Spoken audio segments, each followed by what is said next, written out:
have another little haul to show. It's either feast or famine with me when it comes to hauls. Have you noticed? There's either like one right after another several days in a row, or there's nothing for months. That's just the way I roll. So yeah, this will probably be the last of the haulage for a while. Of course, I didn't know I was going to have a little haulage episode, so yeah, you never know. Anyway, yesterday I had to go to the grocery store, and I absolutely despise going to the grocery store. It's one of those chores that I truly, truly hate. So in order to make myself go, I usually try to bribe myself ahead of time with like a trip to Hobby Lobby or the thrift store, or, you know, something fun. So basically I'm like trying to get a toddler to take their medicine. You give them a toy first and then shove the medicine down their throat. That's me. I went to Hobby Lobby so that I could make it through the grocery store. It worked. I went. Anyway, I picked up some stuff, and I got some stuff that was not on the clearance rack. Yeah, occasionally I do pay full price. I try to avoid it when at all possible, but sometimes you just got to do what you got to do. So I'll show you those things first, and then I'll show you what I found on clearance. How's that? I had to pick up some yarn, brown yarn, for the chair socks that I'm making for a friend's kitchen chairs. Christine, you remember my friend Christine from Spring Creek Bathworks? Yeah, we're trading chair socks for soap. You know, it works. So, got the yarn for that. I had to have one of these. This is a round protractor, and I got this because LeiLei had one, and LeiLei got it because somebody else had one. Probably Zentangle Girl. Why can't I think of her name? Yeah, it'll come to me as soon as I turn the camera off. Okay. Anyway, she uses a round protractor a lot to draw her circles for mandalas and things like that. And then LeiLei got one, and then I wanted one, so I got one. And you know, you can measure off to section off your circles, and then it has these little things you can trace for little circles if you want. And this rotates, and I don't know what good that is, but it just reminded me of a spirograph, and it seems to be fun. So yeah, I don't know. I'm just going to see what it does, and it was only $4, so I didn't feel bad about buying it. So yeah, got that. I also picked up a couple more kneaded erasers. These are my favorite. These are the General's brand. They're inexpensive. Kneaded erasers are the kind that you just squish them up into a blob and erase with them, and they make no eraser dust at all. They're great. They're what I prefer, and I like to have several on hand. I bought, okay, just because I was there and just because I'm using it a lot lately, I bought another container of rubber cement. This was like $5. It's probably half that at Walmart. But I wasn't at Walmart. I was at Hobby Lobby, and I needed it, and I wasn't willing to drive to Walmart. So I paid the extra money for it, and I don't regret it, so there. What I do regret is this one. Okay. I use Elmer's Craft Bond, the gel glue, quite often, and I have for years. I like it especially for when I'm making the paper tubes and paper beads. It's great for securing that because it's basically like a white glue, you know, like a PVA glue, but it's a gel, and it's just, I like it better. It's also good for gluing pages together, you know, like in your composition book. It's just not, I mean, it is buckly somewhat because it's a liquid, but it's not as buckly as white glue. Doesn't seem to be to me anyway. I squeeze it on and then smooth it out with like a credit card, and then glue the pages together, and it works great, and it's cheap. So I like to have this on hand, and it's not always easy to find. You can get craft bond glues just about anywhere, but the gel is not, sometimes not easy to find, and I have been out of it for a while and haven't run across it at the stores. So I picked this up. I paid, I'm looking at my receipt here, and I'm pretty sure it was maybe, oh wait, Hobby Lobby puts price stickers on there, don't they? That's the wrong thing. Oh, here it is. $3.99 is what I paid for it at Hobby Lobby. So, picked it up, $3.99 Hobby Lobby. You know, perfectly happy because I like the gel. I was out of it. I needed it.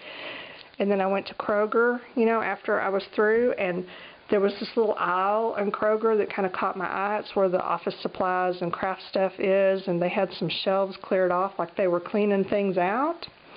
So I went, and sure enough, they had stuff on clearance. Guess what was on clearance?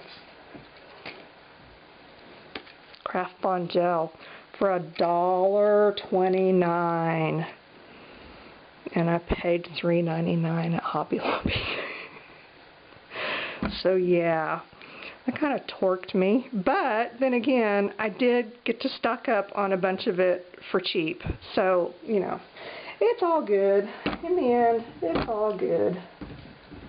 I mean, who would ever thought that you could get a good deal on glue at Kroger? You know, if anything, I would have thought I'd pay a lot more, but they were clearing some stuff out for whatever reason, so I scored. I am out of black waxed linen, so picked up another package of that. And I got some Peeps, but they're in the kitchen. You know what they look like anyway. I got some, okay, these were not on clearance, but they were on sale. This one was on sale too. It was like $2.39, but the sticker peeled off. And I don't know why I grabbed them. It was kind of an impulse purchase, but I like them. It's, you know, the little 7 Gypsies file folders, and then these little, they're like already printed up ATC things, which are like just the right size for the file folders. I don't know what I'm going to do with them, but I felt like I needed them, so maybe they need to be just a little book of some kind or something. I don't know, but I got those. And everything else I got, yes, everything else, no, was not on there. These were not on clearance, but they were 50% off. And, okay, I watched a video the other day. This is how gullible I am. Whose video did I watch? Somebody new that I had just subscribed to. Was it Craft Test Dummies? It might have been Craft Test Dummies. I'll have to go back and look. But she was showing her method of storing and organizing her these little flat-backed beads and jewels and things. And she had a really great way of doing it. She put it in one of those small 3-ring binders and stuck these onto plain sheets of paper, and then stuck those in the sheet protectors in the binders. I mean, it was really a brilliant way to store and organize all of her little jewels like this. And I started feeling a little deficient because I've probably got like 1 or 2 little squares of them. I just don't have very many at all. And they're not something that I use often, but you know what I like these for? They're perfect little flower centers. So if you make any kind of a paper flower or a fabric flower, anything like that, these are perfect little centers. And these for smaller flowers, and just the tiny ones just to, you know, stick here and there, they were $1, you know, no biggie. And then those I just liked, and they weren't very much. And then these are actually brads, but I thought they would be good flower centers too. And I like them, and they weren't bad. They were $2.50. So I got these all because I watched that video on how to organize them, and I felt like that I needed more to organize, I guess. I mean, I will use them. I have used them in the past, not very often, but I feel better about myself now. So there. And then these were just a total, I don't even know why. They're cheesy plastic shank buttons, but you know, they're really reflective. I don't even know if you can tell, but they really caught my eye. I am not a fan of plastic jewels, and I think that's why I don't have very much of this kind of thing, because I have a huge collection of vintage rhinestones, you know, the actual glass vintage rhinestones, which I absolutely adore. They're not flat backed. Some of them are, but most of them are not, so they're hard to use on paper crafts. But I don't know if it's because of that collection that I'm kind of, these just make me go, you know, plastic. I'm a snob. Am I a snob? I guess I am. Well, I hate that about myself. I don't want to be a snob. But I'm just not crazy about plastic things like this and these plastic fake jewel things. But I don't know. I couldn't help myself buying these because they were really sparkly. And I like sparkly. So they'll probably be flower centers, you know. I think they'd be great. Especially if you like the center of a really rustic brown, distressed looking coffee dyed flower with a reflective jewel in the center. I like that. See, I like that juxtaposition of the two extremes. So yeah, maybe I'll do that. Okay, there's my weird jewel purchase. I don't know what these are. Well, they're paint, clearly, but the price label is over the, I think it's acrylic wash, because lavado, I mean, to me that would be wash. So I'm pretty sure these are some kind of acrylic wash paints. And oh look, it says blue wash. Okay. I never claimed to be very bright.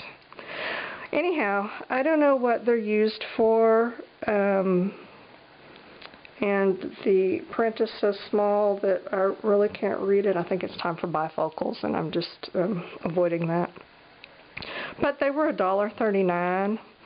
They are some kind of paint, which tells me I can use them on paper and do my thing with them. It doesn't matter what they were intended for, right? Yeah, they're cheap paint. And they're acrylic. I can use these. So I got those. If they had more colors, I probably would have bought one of every color, but these are the only colors they had. They had another one that was kind of a black that was like separated beyond repair. I shook it like crazy, and its two parts never did commingle. So I figured that one was going to be more trouble than it was worth. I left it. I bought these kind of for the same reason. They look like paint. This looks like something I can just put on paper. These are Poster Man Waterproof Biggie 50 is what it says. Great for sign making, arts and crafts, window decorating, posters, ideal for outdoor use and will not wash off in the rain. Water-based pigment, high opaque, light fast, colorless, xylene free, waterproof after drying, xylene free. Anytime Kuretake says xylene free, that means it probably has something like benzene or toluene in it. I mean, it's still probably toxic as all get out, but they're big on the claiming it's xylene free. Yeah, there's no ingredients on here. I'll know as soon as I smell it. But anyway, they're paint, which means I can use them in some way. And again, they were $1.29. If they'd had more, I'd have bought them. They did have more actually, but they were on the regular, they were on sale, but they were not marked down this far. They were maybe half price, and that, you know, in general, that's not good enough. There needs to be more on sale before I'll pay any attention to it. So I'm going to see what those do. And I bought washi tapes because they were on sale. They were like half off or so. This one was a little more than half. It was on the clearance, and then these were, I think, just half. And I liked those, so I grabbed them. And I don't have a ton of washi tape. You know, I only buy it when I find it on sale. Where's my thing? Here it is. So this is my washi tapes. This is all I have. And really only these and those are washi tapes. The rest of them are a different kind of decorative tape. So I don't have a ton. So I bought some more so that someday I can pull this out and go, oh my God, I have way too many washi tapes. How did this happen? Why didn't someone stop me? Because we know that's where I'm headed. It's just taking me longer to get there than it did most people. Okay, the last thing I bought, y'all, I'm so excited about this. And again, if they'd had more, I'd have bought them. But it was the only one. It was on the clearance rack. It was $1.80. It said Last Drop, Ideas from Australia. And I couldn't really tell, but it said something for your favorite sauce, mayo, and toppings on there. But I couldn't really see. So it looked to me like it is made to put like your ketchup bottle in there, turn it upside down so you can get the last drop out of it, right? Okay, this tells me this is a holder for, you know how you tacky glue? If you store it like this, you have to shake the holy heck out of it just to get it to come down far enough to work. I'm thinking glue holder. Yeah, that's what that is. I'm going to put my tacky glue in there. I like that Ultimate Crafter's Pick Ultimate glue, but it's like a tacky glue. It's thick, and you got to store the bottle upside down, or you will drive yourself insane trying to coax that glue down into the tip. So, ketchup bottles or glue bottles. Oh, I'm willing to bet if you have a bigger bottle, you put it that way. Yeah. This is the purchase of the day right here, I'm telling you. Okay, so that is it for my Hobby Lobby haul. So, the end.